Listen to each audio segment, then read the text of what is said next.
Damos graças a Deus pelo privilégio de podermos nos reunir ao nome do Senhor para servir ao Senhor com todo o nosso coração, não é? O Senhor Jesus disse: onde estiverem 2 ou 3 reunidos ao meu nome, eu estou no meio deles, né? E nós temos um privilégio muito grande de nos reunirmos ao nome do Senhor Jesus, né? Não ao nome criado pelos homens, mas isso é de fato a vontade de Deus. Vamos então abrir nossas Bíblias. Eu gostaria que nós fôssemos para o Evangelho de João,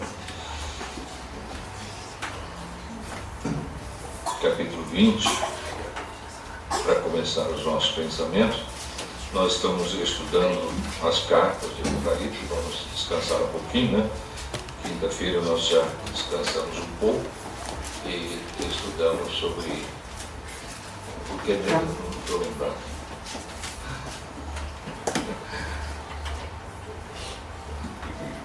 Ninguém lembra que nós estudamos quinta-feira?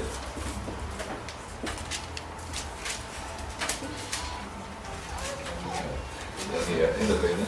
Salvou, pai. Mas de fato, né? Nós estudamos sobre a vida de Daniel, né? Foi realmente um privilégio, né? Nós podemos ver que aquele irmão, em toda a sua longa vida de 90 anos, ele nunca teve uma reprovação de Deus, né? Nós pensamos como foi lindo aquilo, né? E verificamos também como ele tinha um segredo do sucesso da sua vida espiritual. E o sucesso dele era que ele lia a palavra de Deus, estudava muito, né? E orava constantemente ao Senhor, né? 3 vezes por dia ele fazia as suas orações ao Senhor. Então era um homem amado por Deus, como o anjo falou, né? Tu és muito amado, né? Ele era amado lá no céu pelo Senhor e foi muito gostoso.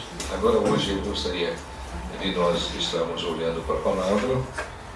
Vamos ler aqui para iniciar nossos pensamentos, a partir do verso 19. Ao cair da tarde daquele dia, o primeiro da semana, trancadas as portas da casa onde estavam os discípulos, com medo dos judeus, veio Jesus, pôs-se no meio e disse-lhes: paz seja convosco. E dizendo isto, lhes mostrou as mãos e o lado. Alegraram-se, portanto, os discípulos ao verem o Senhor. Disse-lhes, pois, Jesus outra vez: paz seja convosco. Assim como o Pai me enviou, eu também vos envio. E havendo dito isto, soprou sobre eles e disse-lhes: recebei o Espírito Santo. Se de alguns perdoados os pecados, são-lhe perdoados. Se lhes retiverdes, são retidos. Agora o verso 26. Passados 8 dias, estavam outra vez ali reunidos seus discípulos e Tomé com eles. Estando as portas trancadas, veio Jesus, pôs-se no meio e disse-lhes: paz seja convosco. E logo disse a Tomé: põe aqui o teu dedo, vê as minhas mãos, chega também a tua mão e põe-na no meu lado. Não sejas incrédulo, mas crente. Respondeu-lhe Tomé: Senhor meu e Deus meu. Disse-lhe Jesus: porque me viste, creste? Bem-aventurados que não viram e creram. Eu queria hoje estar pensando um pouquinho nesta palavra que aqui encontramos, a palavra incredulidade. Porque nosso Senhor diz a Tomé: não sejas incrédulo. Né? E é bom quando nós podemos olhar para esse assunto, né? E pensar na importância do mesmo. Porque a incredulidade, muitas vezes, ela está no coração de cada pessoa. E nós, como crentes, nós devemos então lutar, né, para tirar do coração a incredulidade. Tirar da mente a incredulidade.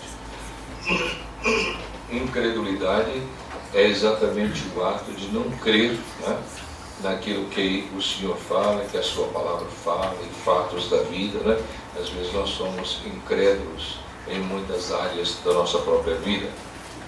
E nesse trecho da palavra, a pessoa que manifestou a incredulidade foi Tomé.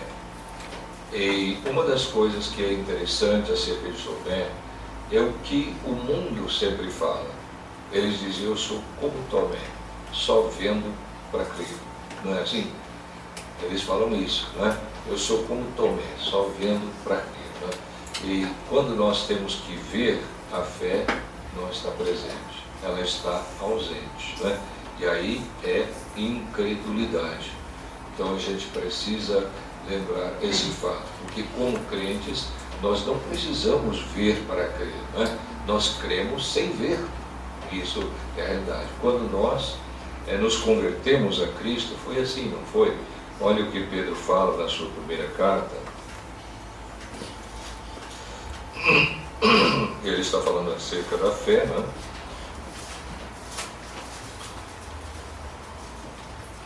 Observe bem no versículo 6.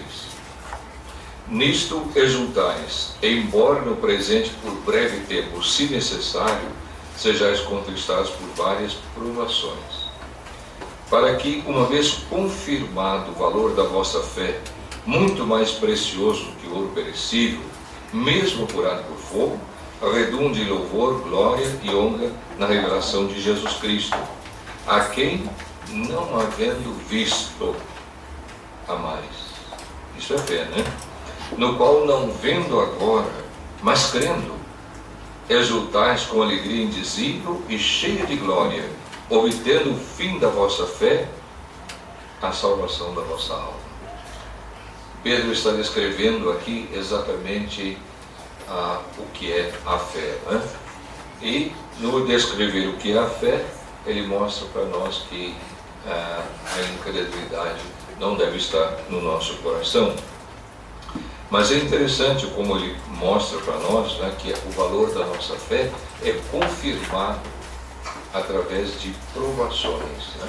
E no versículo 6 ele fala: olha, nisto exultais, embora no presente por breve tempo, se necessário, sejais contristados por várias provações, né? E essas provações que Pedro faz menção aqui, elas vêm na vida de todo crente. E o objetivo dessas provações é exatamente fazer com que a fé se sobressaia, né? E seja para o louvor e a glória do Senhor. Mas eu acho interessante como Pedro escreve, né? Se necessário, né? Então pode ser que o crente seja como Daniel, né? Um crente fiel, sincero, que ama o Senhor, ama a sua palavra, ama a sua obra. Então essa pessoa não vai ser contristada por várias provações, porque ela é fiel, não é? Não há necessidade de Deus colocar você em provações se você é fiel, anda retamente, sincero, ama o Senhor, né? Ama a obra dele. Então isso é importante no nosso viver, não é? E quando nós olhamos para esses textos, nós aprendemos então que as provações, elas vão fazer com que nós voltemos à fé, né? Nós voltemos à fé que o Senhor quer que esteja em nós. Mas no versículo 8, nós lemos assim: a quem não havendo visto a mais, no qual não vendo agora, mas crendo, né? Então nós não vimos o Senhor Jesus, mas nós cremos nele, né? E eu espero que você seja verdadeiro, que creu mesmo, né? E nós não vemos ele agora, diz Pedro, não vendo agora, a mais, e exultais com um gozo indizível, cheio de glória, né? Nós sabemos que nós não vemos agora, ele está aqui, né? Ele está aqui junto conosco, mas nós não vemos, na verdade, porque nós estamos na carne impedidos de ver, né? Mas nós não vemos agora, mas nós vamos ver, na verdade. Isso é maravilhoso, né? Nós vamos ver, vai chegar um dia que nós vamos estar face a face com o nosso Senhor Jesus Cristo ali na glória, e nós vamos ver, né? E João disse que nós veremos ele como ele é, não é verdade? Então é maravilhoso pensar que um dia nós vamos ver aquele a quem nós amamos sem ver, né? Aquele em quem nós cremos sem ver, né? E é de fato maravilhoso. Então isso é fé, quando nós não vemos, mas cremos, né? E de fato isso é. E o Senhor valoriza isso. o que aconteceu exatamente com Tomé no primeiro texto que nós lemos é que os discípulos, no dia da ressurreição do Senhor, estavam trancados num cenáculo, né? E portas fechadas e com muito medo dos judeus, porque os judeus tinham levado Jesus Cristo à crucificação, e aquela cena da perseguição, dos maltratos, da morte de Cristo na cruz, ainda estava muito viva na mente deles, né? E os discípulos estavam amedrontados mesmo, estavam muito amedrontados. Então nós vemos que eles estavam com as portas trancadas, né? E o Senhor Jesus Cristo